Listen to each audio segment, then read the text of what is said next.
Go say hello. Hi. Say hi. Say hi. Hi, hi. Come, give a kiss. Come, give a kiss. Hi.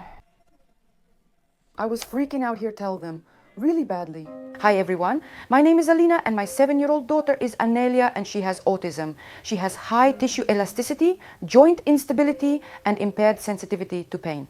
I had an emergency C-section at 42 weeks. She was born in dark waters. She didn't cry right away. What happiness. Your baby is always sleeping. Rejoice. Well, I did rejoice, but not for long. I realized that something was wrong with the baby. Almost immediately, probably on the 7th day after she was born. My baby cried constantly around the clock. The doctor suggested that maybe her stomach started hurting very early. Then I switched her from breastfeeding to formula.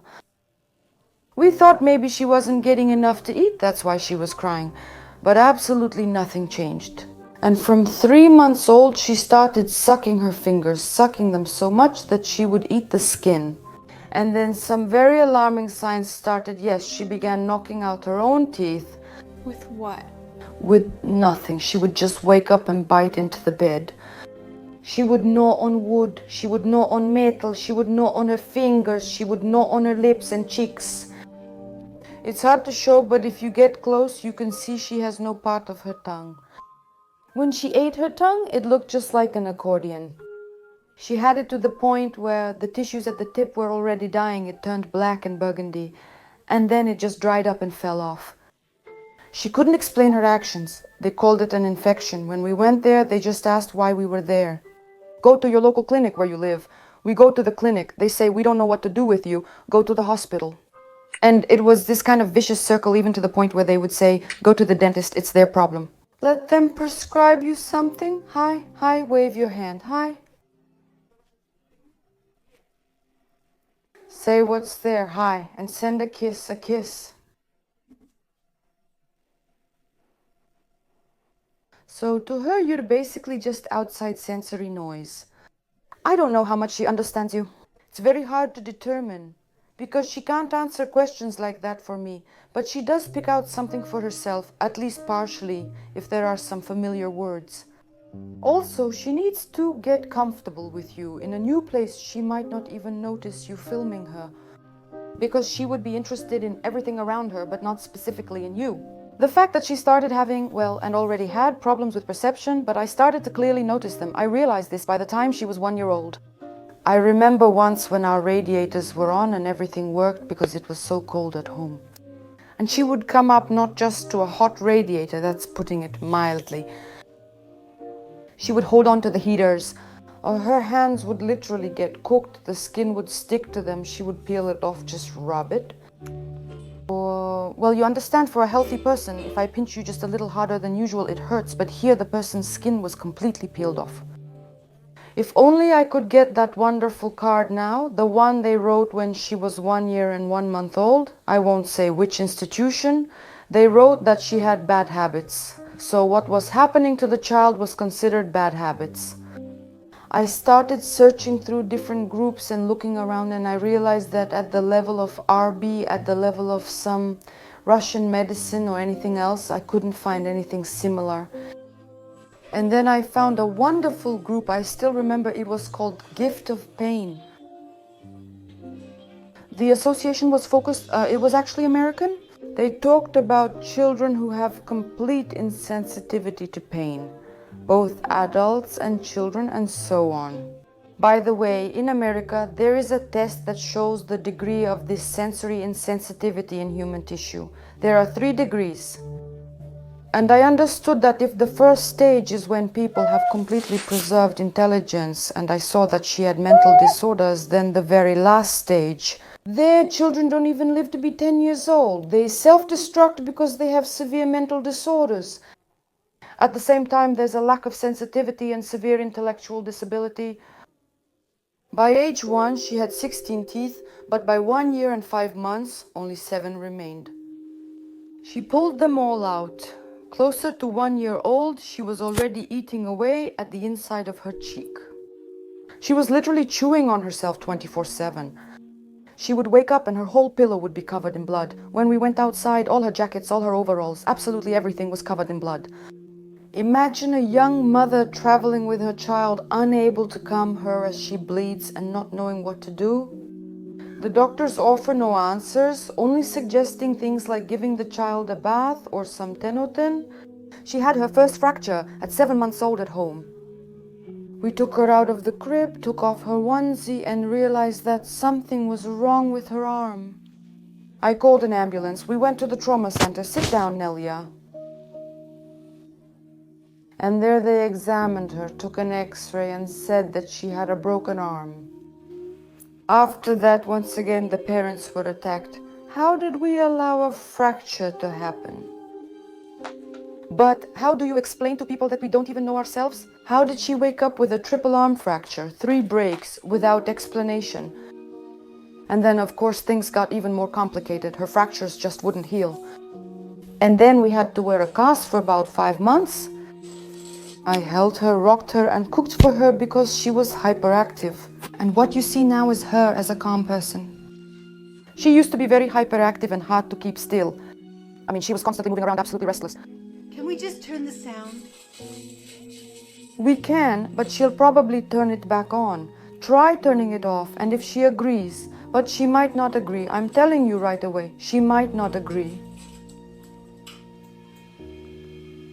Okay. Say, I didn't understand this. What are you saying? You're telling me this here? Oh, she turned the sound on. And he left from here. What are you telling me here? Tell me. Well, I mean, what I'm telling you is that what she needs, she knows exactly. She looks and she keeps looking at you and the computers and what you're doing there. God forbid you turn up the volume below. I still remember Corin at the 6th hospital said, the doctor at that time was already over 70 years old. He said, in all my life, it's the first time I've seen something like this.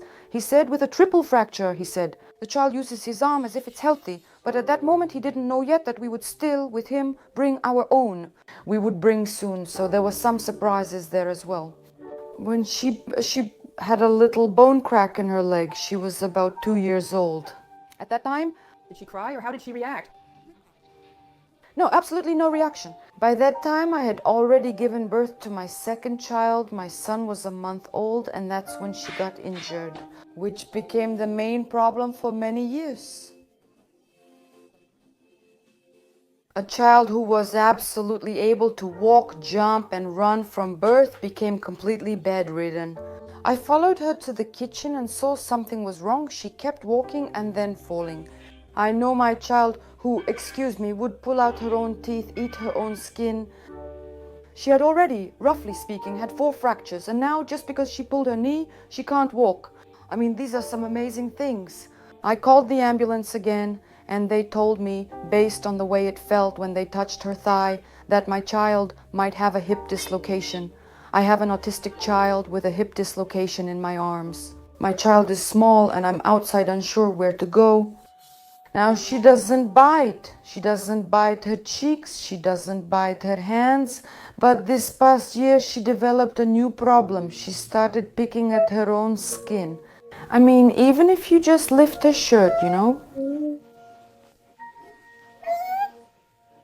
So this is something that happened relatively recently. She has spots on her face and forehead. Nelia, come here, on your forehead. She peeled off her own skin with no reaction. She first picked at her moles, then her skin, and before that she pulled out her hair.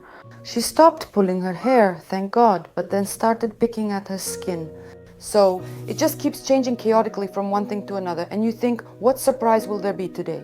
A tiny little tyrant, my favorite. Throw it away. No, throw it away. Throw it away. Throw it away.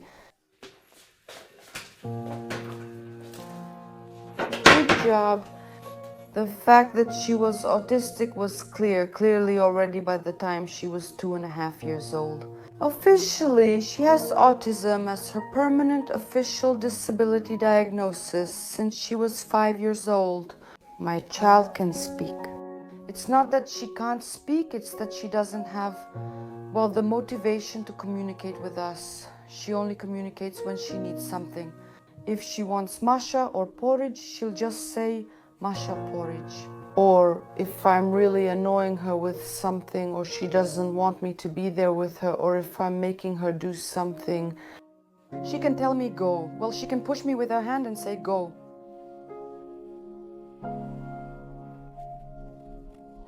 Yuya, and herself? Anelia by yourself alone? No, you don't want to? 3. That's it, say I'm angry. Something didn't go as planned, not the way I wanted. That's it. I'm going home, that's enough, thank you.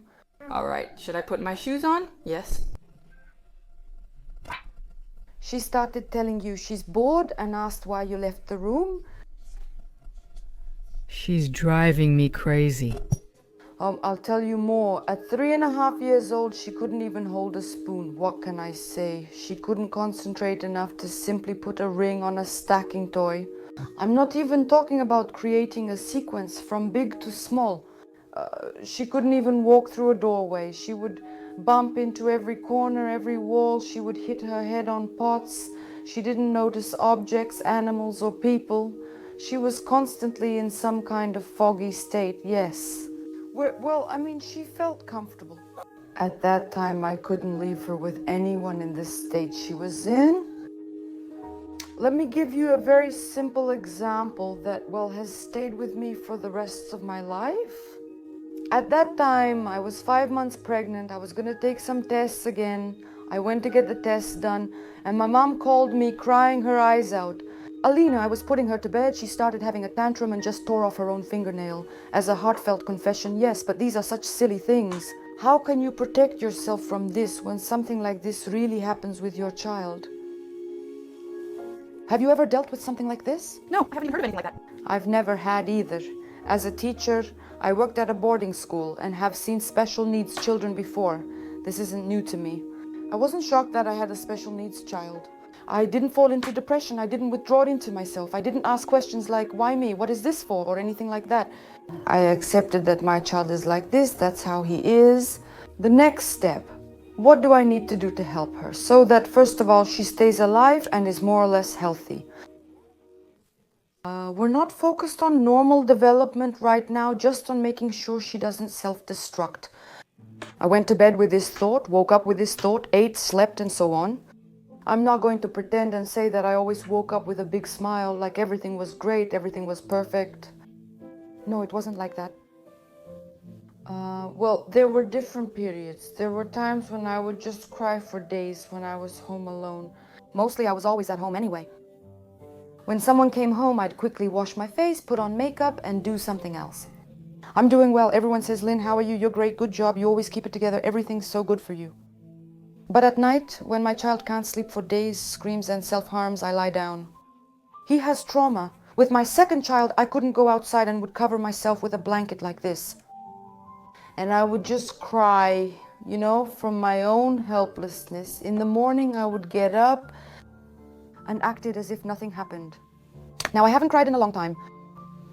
When it comes to attitudes toward children and helping with their upbringing, I have absolutely no complaints about my husband. As a father, he is a really good, responsible person. Yes, he works, yes. Her life? What do I see my daughter's life being like in 20 years? Do you want to know if it's a myth or reality? Reality. Only reality. Reality. I'm a realist. I'll say it for the 1000th time. I see her life 20 years from now next to me. I'm a realist. I believe, I dream. Like all parents, we won't take that away. Yes, but still I understand that she needs me, she needs help. I realize all of this objectively, and it doesn't scare me at all. Absolutely, absolutely doesn't scare me. Not at all. Being the mother of a special needs child is just like being the mother of an ordinary child, just a little bit different. For me, it's just motherhood.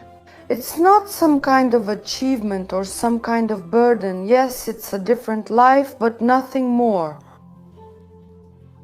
I would say we just love our children, whether they're special or not.